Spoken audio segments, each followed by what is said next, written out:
Thank you, Dr. Meenakshi. It's interesting to have a Meenakshi to Meenakshi conversation. And thank you to ARC for having me here. Now, what Dr. Shubhangi spoke, I actually agree to her.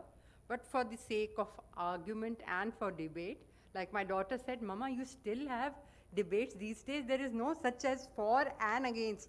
Everybody just has an opinion on certain aspects of the thing. So we will take it a little that way and go on. The problem is there are too many updates happening now. And to go for an example of this, in Hall I, we have the same set of topics today, and just the speakers are changing. So yes, one can say you are having two different perspectives on the same topic, but I don't think there is too much of repetition. Too many people are ready to organize, too many people are ready to sponsor, too many people are ready to conduct. And is it justified for people just to be going and spending every Sunday from one Sunday to another, and you are not doing any programmed thinking, nor you are not doing any reflection. You are just going and sitting and being there as a passive listener. Passive listening has its advantages, but it cannot be the only means. All the residents get only one off day, and so either every Sunday is spent there, or they don't learn anything on their own. So I feel the way it is going now, it also ends up being that you have people, too many people registered for a thing. There are people who are sponsoring you.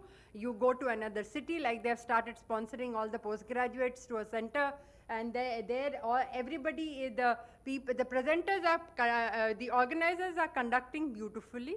The presenters have worked on their thing, but the audience is few and scanty. And the institute from which they have come, they have given them leave to come here to be attending. How can they be behind them to see how many sessions did you attend and how many sessions you were out? And if it happens to be a place like the place that I come from, Cochin, they'll all be on the beaches. So it also becomes impractical to incorporate it in your system, especially if there is a residency system where you have only one or two residents. How can you keep sending them out for updates? And these days, everything is online, is internet based. You can have so much resources just where you are sitting. In fact, that's why we are going away from conferences and going more into webinars, so that in your own space and at your own time, you can access the knowledge which is available. Also, travel logistics are going to get more difficult, and with Modi ji saying that doctors take these advantages, I don't want to be political, but any travel, any organization, any stay will eat up money. Why should we go into all that? And too much time also gets wasted in going from one place to another. So and they also lose out on clinical work. See, the pillars of our learning are academic, clinical, and practice.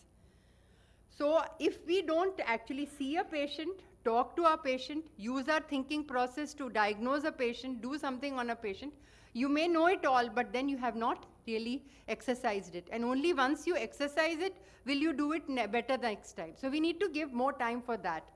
And the lectures that come, the people who present it, very often they are just didactic, and you'll see that if a person has taken a class on toric lenses, the next time he takes it after 6 months in another podium, the talk is essentially the same. So people are not also going to change it so much, because it's a complete thing. So to cut the long story short, I feel time has come to put an end on the number of CMEs that one goes to, and learning can be very well done in your own center. Thank you.